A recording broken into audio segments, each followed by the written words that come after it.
a kiss of some other man. Think I can take it? You're mistaken. Hey, hey, all you citizens of the world. We're back with more live from the Heartland. This is the second segment today, and we are continuing our attention to the Olympics. We've done that for the last few weeks. And our first interview today was with the track coach, Jim Knadel, and we talked about the Olympics. And now we're going to talk about an Olympics that didn't come to be here in Chicago. I got a little announcement in the mail not too long ago that said, and I quote, "I am thrilled to announce that Routledge Press will be publishing my account of the Battle for the Bid, the No Games Chicago story." And that's going to come out on August 20th, just a few days away. The book has a wordy title, No Games Chicago, How a Small Group of Citizens Derailed the City's 2016 Olympic Bid. And then it goes on to say it's an exciting read. So we are really happy to have the author, Tom Tresser, who we've known for his activist work, particularly around TIFs, which he'll talk a little bit about.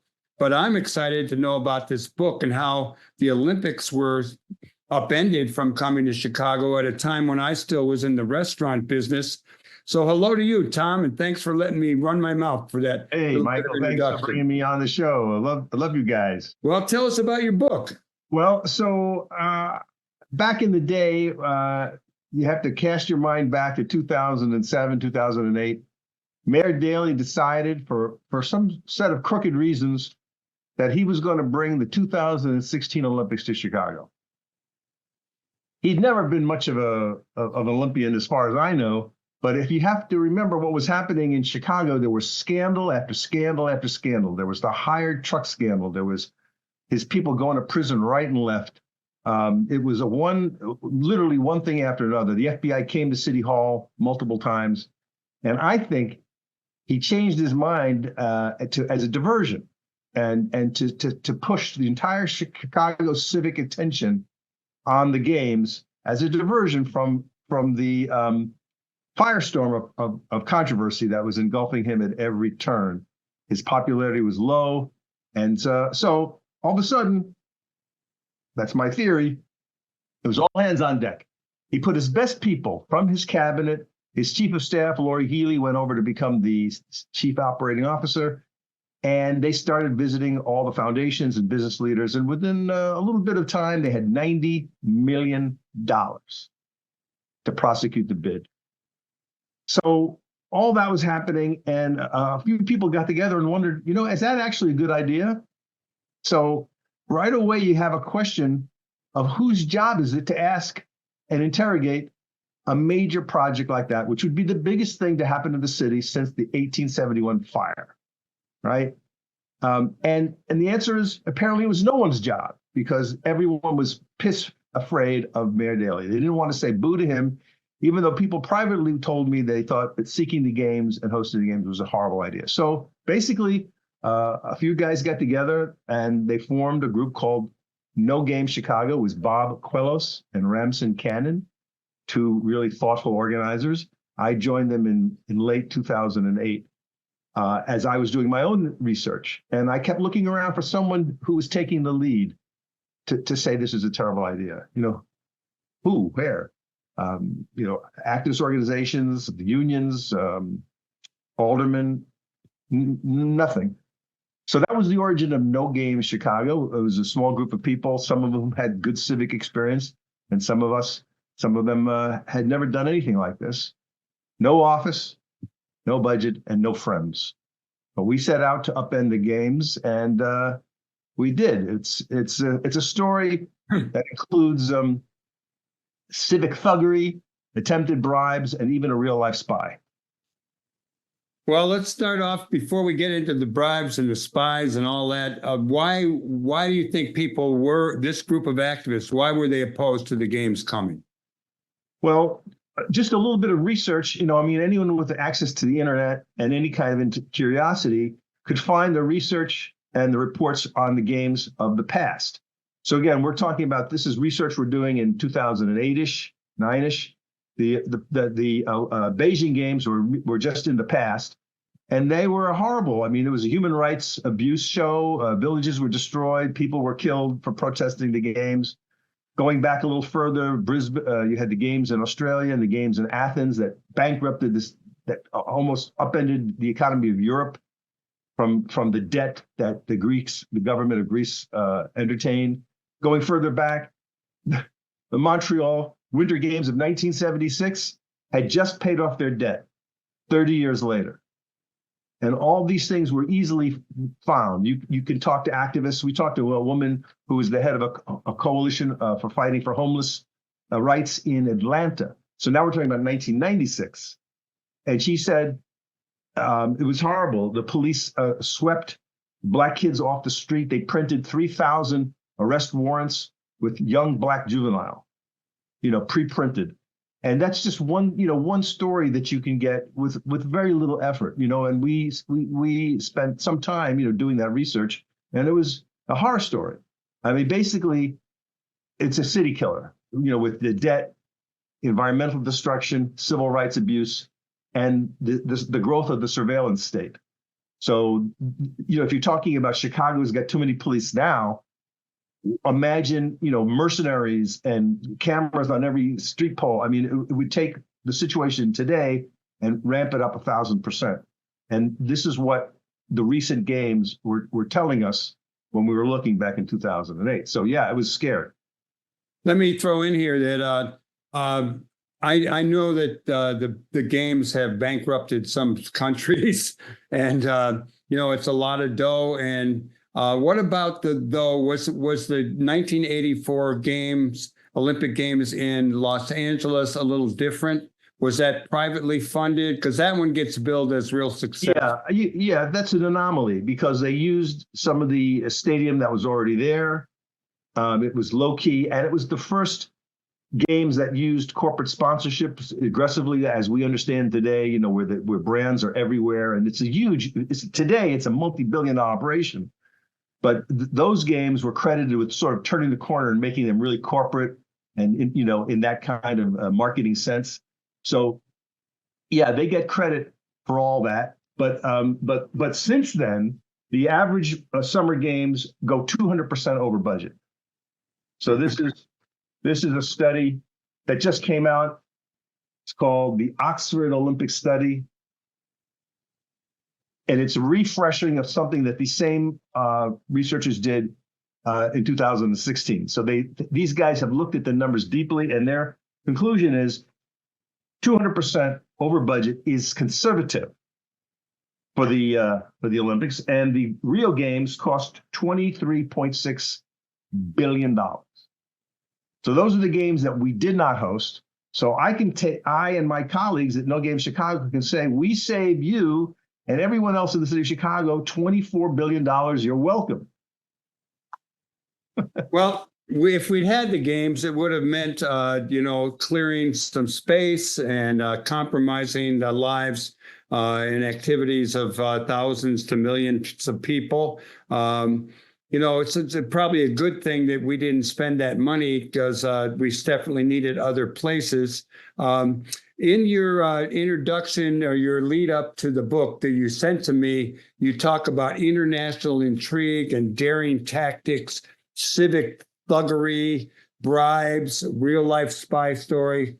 That's a long list. Why don't you start going down it and tell us a little bit to activate our excitement some more? Yeah, well, so this group of people, we, try to be smart about, organizing, and, Chicago is the birthplace of community organizing. So we take lessons from our elders and, our practice, and says basically the target, the question is, who can give you what you want? And in this case, it would be Mayor Daley, but he's not going to listen to us, clearly. So don't waste your time with the city council because they're all puppies in his lap. They won't do anything to make the mayor angry. So don't bother trying to, organize around the city council. No, we targeted the IOC themselves, and we took it. We looked at this as an election that we had to lose. So when you frame it in that way, it becomes a little clearer what your path is. We have to convince the members of the IOC to vote no. And we have to which means we have to understand them. What motivates the member of the IOC? What is precious to them? And that is this whole patina of the games that are sacred and loved. And it's almost like a religion with these people. So you can't diss it. You can't diss the games, though some people in No Games thought they were fascist and should be abolished 100%, right? And some people in No Games thought maybe under a different mayor, maybe Chicago could host the games. But we came out with a position that said Chicago is not the right place. This is not the right time for this project. And so take your project somewhere else. And that was our stance to the IOC, because we wanted to get in their heads and say, look, we get you. You want to have a good time. But if you come to Chicago, I'm not going to say we're going to slash your tires, but we are a feisty city.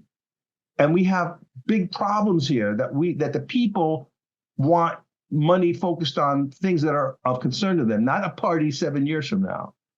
So that was our guiding principle. And it led us to meet with them, led us to go to Switzerland. We actually went to the headquarters of the IOC. They'd never been done before. And it was a giant surprise when we showed up at the President Rogi's press conference in June of 2009 with these books of evidence. So we had a 150-page book of reprints from the local papers, basically saying, this is a huge problem. Don't bring the games here. And it caused a huge stir. So that was daring, I'd say. One of Mayor Daley's insiders approached me and offered me 3 different kinds of jobs if I were to back the bid. And the last thing about the SPY is we had someone on the inside who was a member of the United States Olympic Committee. And for whatever reason, they decided that they didn't want the games here. And they fed us all kinds of information, including the directory that we were able to email all the members of the IOC personally, which we did. And finally, just before they voted on October 2nd, 2009 in Copenhagen, we were there in Copenhagen with more materials saying, this is a terrible thing. It's going south. The first federal lawsuit was just filed yesterday. So we're saying, as you're sitting down to vote, just keep in mind all these things we've told you. Your troubles are only just beginning with our first federal lawsuit. Please vote wisely this morning. And they did. On the first vote, Chicago was ejected. Aha. So they were ejected. How did Daley take it? I think he was pretty glum. He decided not to run for office, remember? So I'm not going to say that No Game Chicago chased Mayor Daley from office. His wife had contracted cancer, and, he'd been in office for 22 years, whatever. I mean, that's a pretty long track record. But honestly, he had placed everything in his power to get the games. And I think that was going to be his crowning moment. He would maybe run for office one more time in 11 and retire, and then become the titular head of the games and lord it over the opening ceremony with President Obama. I mean, the idea was that President Obama and Mayor Daley would then walk from President Obama's home in Kenwood and light the torch, in Washington Park. I mean, that was actually an articulated vision from both men. And so the games didn't happen, and everyone was shocked. If you see the pictures from Daley Plaza, it's like people lost their loved ones. And of course, the press got everything wrong. Their analysis was terrible. They were mourning something. No, it's not time for mourning. It's time for celebration. We dodged a cannonball, people. But from the reporting, it seemed as if, Chicago had the bubonic plague or something. Tom, let me ask you. You said you weren't necessarily opposed to the Olympics coming to Chicago, or your group wasn't. Maybe under a different mayor, and I'm wondering. No. Some people. I was I'm in the camp that they should be abolished 100%. But our official stance was this was the wrong place, the wrong time for the wrong project. So that was our official stance. Would you be opposed to it if it was more corporate, paid for by corporations, and it didn't displace 1 million people, or you think it's not a good idea to have them anytime, any That's not possible, man. That's not possible. look, you might say I'm a libertarian capitalist or something. I look, if you want to do something and you have the money, go buy land, build a stadium. I don't care. Knock yourself out. Charge $100,000 a ticket. I don't care. Just don't use my money and don't use my land. So, but under that prescription, there would be no Olympics anywhere ever. Yeah, I love the Olympics, and I understand the contradictions here. What it relates to me right now, and you brought it up in your email to me, was Chicago has billionaire sports owners for the Cubs, the White Sox, the Bears, and the Red Stars are owned by the Cubs people, the Ricketts family. They all want new stadiums. They want a soccer stadium for the Red Stars. They want a new Sox stadium, Sox field, whatever you want to call it. I loved Comiskey Park. I was sorry when they tore that down. And the Bears have a new stadium, and it looks like a spaceship. I don't mind it. I think it's kind of cool. Other people don't, and they want to build a new stadium. What's your take on all these attempts to do that? And I'm going to throw in the name Sean Densis. I don't know if you remember him, but he did a book about Sox and United Center using public money, the Sox and the Bulls using public money to build the White Sox Park and United Center. Right. Well, it's the same thing, man. These are three billionaire families. Each, the McCaskies, the Ricketts, and the Reinsdorfs are each worth at least $2 billion each conservatively. And that doesn't include the annual revenues in the billions that they get from the major league sports franchises. So the White Sox has the worst record in baseball, like in recent memory. So sorry. And the Bears aren't much better. It's like, so, dude, you want to build something? You're a billionaire. Just go build it. Just get off my back with this corporate welfare. And stop saying that this is going to make Chicago a world-class city. We are a world-class city. Yes. And if you want to make us a classier city, let's make sure every child in Chicago's public schools could read at or above grade level. So if they can't read at a grade level, then I'm sorry, we're really not that world-class. If the chance for a black kid to get shot is greater than the chance for me to stub my toe, walking down Lincoln Park Lane, we're not a world-class city. So we got some things to attend to right here at home before we can start bragging on, the way to make Chicago a world-class city is to give McCaskey $2 billion. Now their team can lose in an even better stadium. No, that's not the way to make it. So I hate all that rhetoric when they say, this is what we need to make Chicago prosper. Well, they've got a full court press going on about building some new facilities here. And what would be, if you were a magician, what would be your prediction? Will they get those things built after struggles and resistance? Or will they move out of town? Or will they build a stadium somewhere else? Well, I wish I could tell you. I mean, thank God Governor Pritzker has put the red light on this. But Mayor Johnson is amenable to it. So come on, people, call the mayor's office, call your alderman and tell them no friggin' way. Make his phone jump off the hook. He's forgot that he's a school teacher. He was a union organizer. I don't understand it at all. So, and I don't see a lot of grassroots anger, frankly. And meanwhile, the civic groups that are supposed to watch our back, like the Chicago Metropolitan Planning Council, the Jewish Council on Urban Affairs, and the Civic Federation all seem to be asleep at the switch. Again, when we're talking about, up to $6 billion in public money, if you're talking about three stadiums, where is the anger? Where's the outrage? I don't get it. So, and oh, by the way, Chicago Sun-Times, you're supposed to be a working class paper, the hardest working paper in America. You should be covering this every day with screaming headlines. Stop the steal, stop the steal. Stop the steal. Billionaires stealing our stuff. That's my new T-shirts. Stop billionaires stealing. Once they watch this show or listen to it, they'll jump on board, I'm sure. You bet.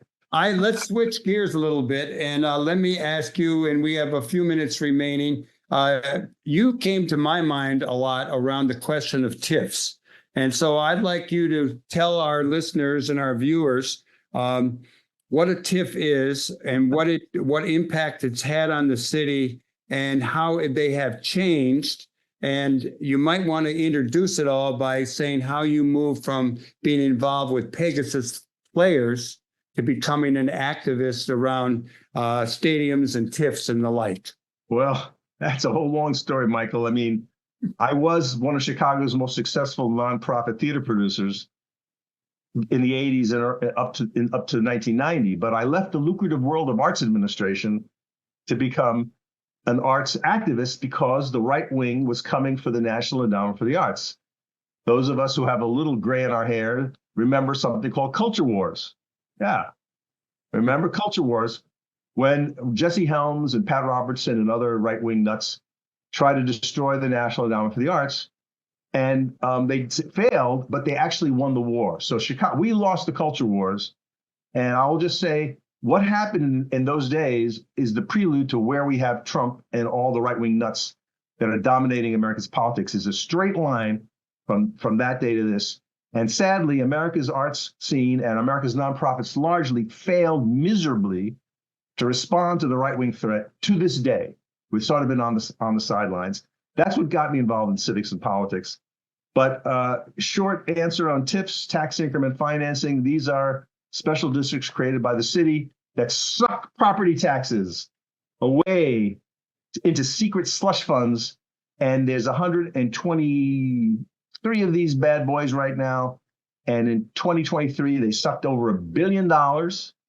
That's property taxes that are not going to fund schools, fund the policemen, fund the parks, libraries. And the mayor has that money at his disposal to do as he sees fit. And at the end of 2023, there was $3 billion sitting in those TIF accounts.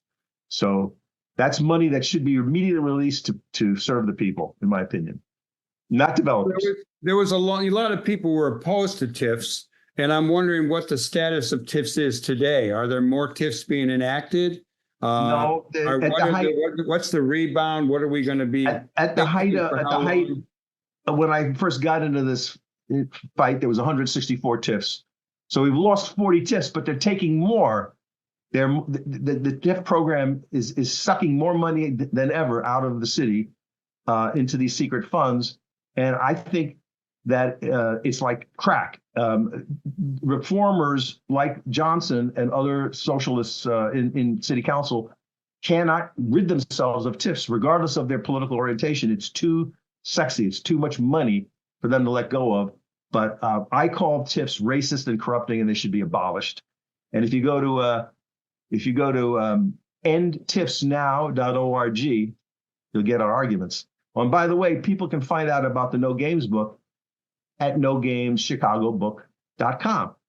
And the book will be available on August 20th. And I hope people will read it and pass it around and maybe bring it to their classes and their other civic organizations. What's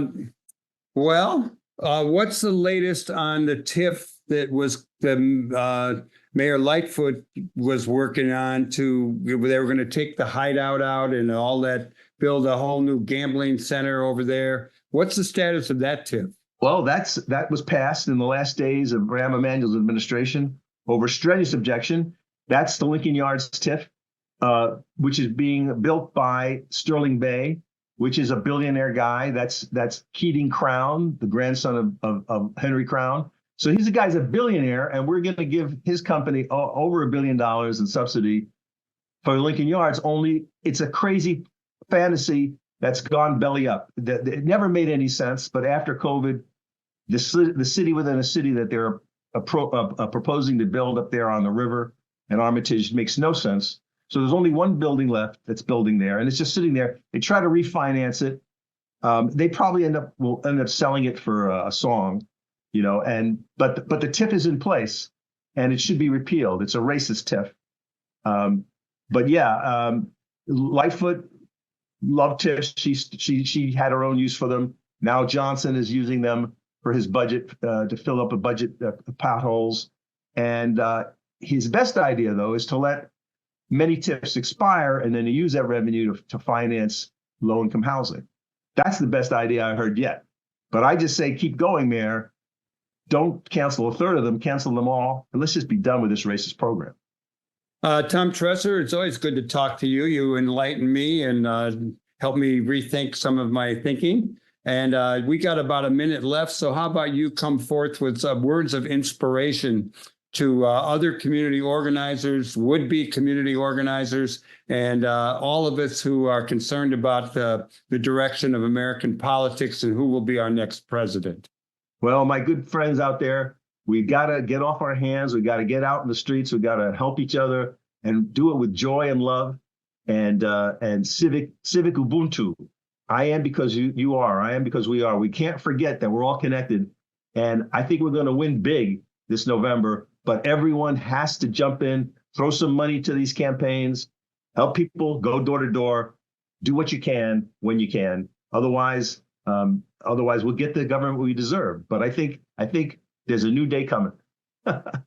Thanks a lot, brother. It's always good to talk to you. And I want to thank all the people who made the show possible today. Our guests, Jim Knadel and Tom Tresser, our engineer, Hal James, our longtime producers, Tom Clark, Katie Hogan, and Lynn Orman. We encourage you to do good in the world because the world needs all the good that you do, that I do, that we do together. And I hope you've enjoyed this show. The music coming in was Kev Mo, and the music going out is Chick Street Man. And we'll be back next week with some more interesting guests. Stay tuned here on the left end of your dial or however you're getting live from the Heartland. All power to the people.